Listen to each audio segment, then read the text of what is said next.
दोस्तों नमस्कार। 207 साल के इंतजार के बाद आखिरकार विरार के नारंगी का रेलवे ओवरब्रिज का आज उद्घाटन पालघर जिले के पालक मंत्री और राज्य के वन मंत्री गणेश नाइक के हाथों संपन्न हुआ।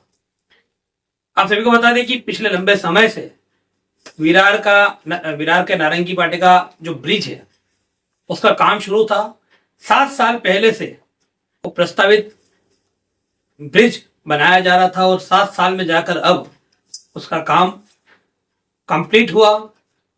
रेलवे और एमएमआरडीए की सहायता से ये ब्रिज बनाया गया है और इस ब्रिज को बनने में 7 साल का लंबा समय लगा। हालांकि इस ब्रिज को बनाए जाने के पीछे अब श्रेयवाद भी बड़ा दिखाई दे रहा है। दोनों ही मुख्य धारा की पार्टी भारतीय जनता पार्टी और बहुजन विकास आघाड़ी दोनों में इस समय इस ब्रिज को लेकर श्रेयवाद दिखाया जा रहा है। दोनों ही इसे अपनी उपलब्धि बता रहे हैं। बहुजन विकास आघाड़ी का ऐसा कहना है कि पूर्व विधायक हितेंद्र ठाकुर और क्षितिज ठाकुर ने ये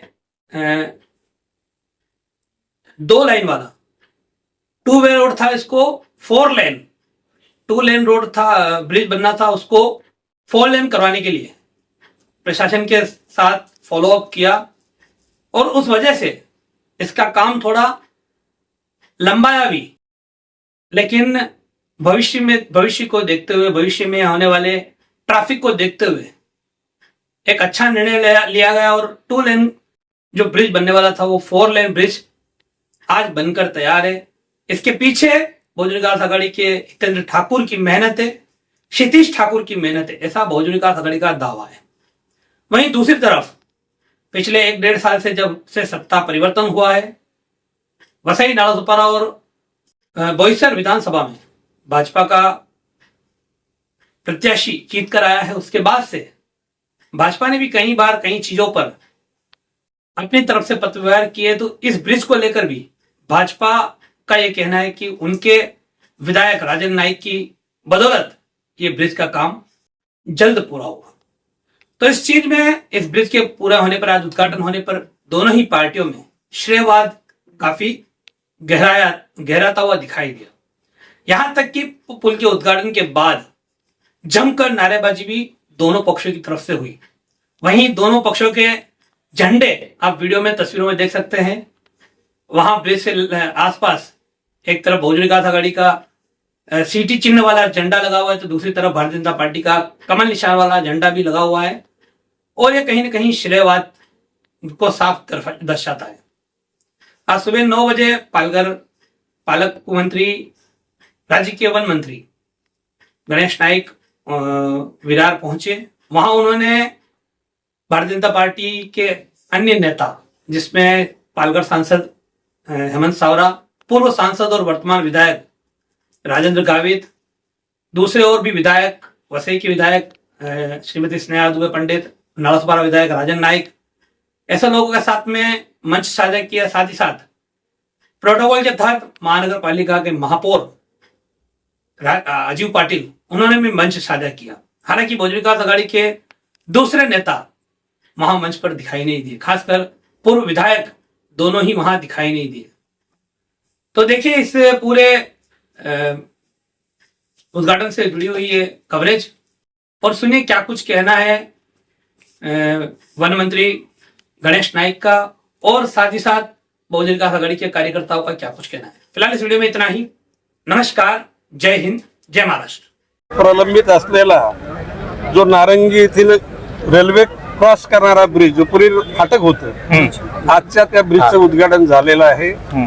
यामध्ये सर्वांचेच प्रयत्न आहेत। माननीय माजी खासदार, आताचे खासदार, आताचे आमदार, आता मी मगाशी माझ्या भाषणामध्ये सर्वांचा उल्लेख केलेला आहे, तर रिपीट करत बसत नाही। परंतु भविष्य काळामध्ये वसई विरारच्या प्रगती करता माननीय महापौर अजीव पाटील, माननीय आमदार राजनजी नाईक, माननीय आमदार स्नेहा दुबे आणि त्या सगळ्यांच्या लीडिंगमध्ये खासदार हेमंतजी सावरा आणि सर्व प्रशासकीय अधिकारी, महापालिकेचे आयुक्त, माननीय जिल्हाधिकारी आणि सगळ्या पीडब्ल्यूडीचे अधिकारी सर्वांच्या संमतीने MMRDच्या संमतीने या शहरातले ब्रिजेस, या शहरातल्या असलेल्या ज्या समस्या आहेत त्या दूर करण्यासाठी आम्ही सगळेजण राजकारण बाजूला सोडून माननीय देशाचे पंतप्रधान नरेंद्रजी मोदी यांना जो 2047ला अभिप्रेत असलेला भारत आणि देवेंद्र फडणवीसांच्या नेतृत्वाखाली या राज्याची असणारी प्रगती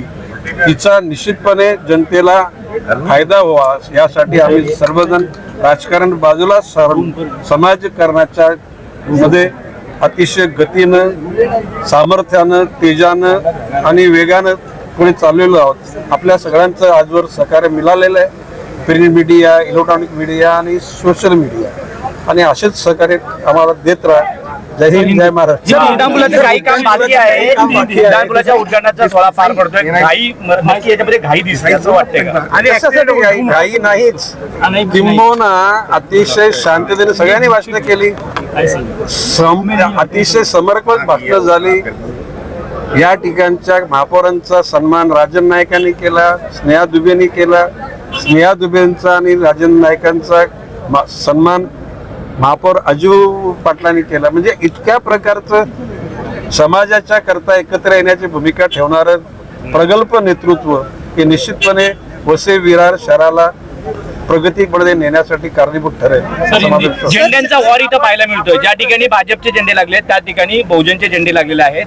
बॅनर देखील त्याच ठिकाणी लागले. मी काय बोललो की जनता सबकुछ जाता. सर, शेतकऱ्यांना मोबदला अजून काय सांगाल? आज उद्घाटन झालेलं आहे पण कामं अर्धवट झालेली आहेत. तर श्रेयवादाचं एकूण दिसते चित्र काय म्हणतात? हो, आता ते तुम्ही सांगितलं त्याप्रमाणे श्रेयवादाचाच हा विषय आहे. आणि एकतर वसई विरार महानगरपालिकेमार्फत म्हणजे ज्या सुरुवातीला 2018 पासून आपल्या जितेंद्र ठाकूर म्हणजे त्यांनी जो पाठपुरावा आणि त्यांच्या ह्या म्हणजे त्यांच्या नियोजनाप्रमाणे आणि त्यांनी जे निवेदन दिलेलं त्या निवेदनाप्रमाणे हा फुलाचं आपल्या इकडे हे करणार होतं. आणि त्याच्यानंतर जे बरेचसे वेळ गेलेला होता त्याच्यामध्ये हा कोणाच्या राज्यात आणि कोणाच्या सरकारमध्ये हे सगळा विषय होता हे सगळ्यांना माहिती आहे. पण त्याच्यामधनं पाठपुरावा आपले लोकनेते जितेंद्र ठाकूर त्यांनी हा सगळा पाठपुरावा करून घेतलेला आहे. पण आता हा अपूर्ण म्हणजे ते काम अपूर्ण असताना सुद्धा ही आता श्रेयवाद होऊ नये आणि त्याच्यासाठी ओपनिंग करून घेतलेलं आहे. याच्यामध्ये बरेचसे काम अपूर्ण आहे आणि ते पूर्ण करण्यामागे आपले महापौर साहेब यांनी पाठपुरावा करून हे पूर्ण करून घेण्याच्या मागे आहे. कुठेतरी भीती वाटत होती का की उड्डाणपूल डायरेक्ट सुरू होईल असं? भीती वाटत अशी होती, समोरच्याला भीती वाटत होती का बाबा हे अचानक मध्ये लवकरात लवकर हे ओपन करून घेतील. त्याच्यामुळे आजचा हा दिवस जसा आता पालघरला जनता दरबार होता त्याच्यामुळे पालकमंत्री साहेबांना बोलून अचानक मध्ये हा करून घेतलेला होता आणि तातडीने हा अर्जंट मध्ये हा करून घेतलेला आहे. उड्डाणपुलाचं काम पूर्ण झालेलं आहे, लोकार्पण पार पडलेलं आहे. अशा पद्धतीने लोकांना याचा फायदा होईल. हा उड्डाणपूल बऱ्याच वर्षापासून प्रतीक्षित होता. आज माननीय लोकनेते जितेंद्र ठाकूर यांच्या प्रयत्नांना यश मिळालेलं आहे. त्याच्यात आम्ही एकच सांगू शकतो की आज ड्रायव्हर आहे 41 याचं लोकार्पण झालं. माननीय गणेश नाईक साहेबांनी अतिशय चांगल्या पद्धतीने लोकार्पण केलेलं आहे. आम्ही सर्व लोकप्रतिनिधी आले इकडे, सर्वांचे मनपूर्वक अभिनंदन. हा बऱ्याच वर्षाची प्रतीक्षा होती ती आज पूर्ण झालेली आहे. पण याच्यासाठी जी पाठपुरावा केला याच्यासाठी सर्वांचं श्रेय आहे. असं एका कुठच्या पार्टीचं नाही, कुठच्या याने माननीय लोकनेते जितेंद्र ठाकूर यांचं पण याच्यामध्ये भरपूर श्रेय आहे. आपले युवा आमदार सतीश ठाकूर यांनी आता भरपूर पाठपुरावा केलेला आहे आणि आज या वसई विरारच्या जनतेसाठी अतिशय सुवर्ण संधी झालेली आहे. आमची एक मागणी आहे की या उड्डाणपुलाला माननीय भास्कर ठाकूर यांचं नाव द्यायला पाहिजे अशी आमच्यातर्फे एक मागणी आहे आणि जरूर आम्ही त्याचा पाठपुरावा पण केलेला आहे आणि असं देतील असं वाटते आम्हाला. पण अनेक वेळा वेगवेगळी नावं देण्यासाठी मागणी केली होती. आपली काय नक्की ठाम भूमिका राहणार आहे का? आम्ही मागणी केलेली आहे. शेवटी राज्य शासन काय करायला किंवा केंद्र शासन काय करायला याच्यावर पुढे नाही. पण आमची एक इच्छा आहे की जे वसई विरारचं शहर घडवण्यामध्ये जो काही जे आहे माननीय भास्कर ठाकूर जे आमचे पहिले नगराध्यक्ष होते त्यांचं नाव दिलं पाहिजे अशी आमची प्रामुख्याने मागणी असणार आहे. युवा आमदार सतीश ठाकूर यांच्या माध्यमातून आपण पाहणी केलेली होती. ते रात्री आम्ही स्वतः इकडे आलेले होते. उद्घाटन झालं याच्यासाठी शुभेच्छा आणि ही आमच्या वसई विरारची गरज होती. त्याच्यासाठी कधी पण आम्ही पण थोडासा अपूर्ण काम म्हणजे 1-2-3 दिवस लेट झाला असं तरी काही गरज नव्हती. माझ्या माहितीप्रमाणे मला वाटतं पालकमंत्र्यांचा आज जनता दरबार होता, त्याचं सानिध्य साधून आज जे उद्घाटन केलं ते देर आहे, दुरुस्त आहे. आम्ही ते इच्छा अपेक्षा करतो. बाकी तर आम्हाला एकच आहे की आमच्या विरारवासियांची या वसईची जी एवढ्या वर्षाची जी आतुरता होती ती आज पूर्ण झालेली आहे. काय सांगाल या ठिकाणी बॅनर लावले पण बॅनर मध्ये मोठी चूक झालेली आहे, कसं बघताय तुम्ही स्थानिक? मी स्थानिक इथला भूमिपुत्र आहे. माझे वडील पण इथे राष्ट्रपती पदवीला, त्यांनी नगरसेवक असताना महापालिकेत किंवा नगरपालिका होती त्यावेळी देखील प्रयत्न केला आणि सांगितलं की आमच्या गावाचं नावाचं भारसं करू नका तुम्ही. आमच्या गावाचं नाव नारिंगी आहे, जे तुम्ही कायम सगळेजण नारंगी नारंगी करतात. जे तुम्ही पत्र काढलं त्यात पण नारंगी लिहिलेलं. त्याच्यापुढे प्लीज तुम्हाला विनंती असेल, नाव बोलताना लिहिताना नारिंगी ह्या शब्दाचा वापर करावा. धन्यवाद. हमारे चैनल सैफ न्यूज लाइव पर अपने व्यापार और सेवा से संबंधित विज्ञापन प्रसारण हेतु दिए गए मोबाइल नंबर पर संपर्क करें।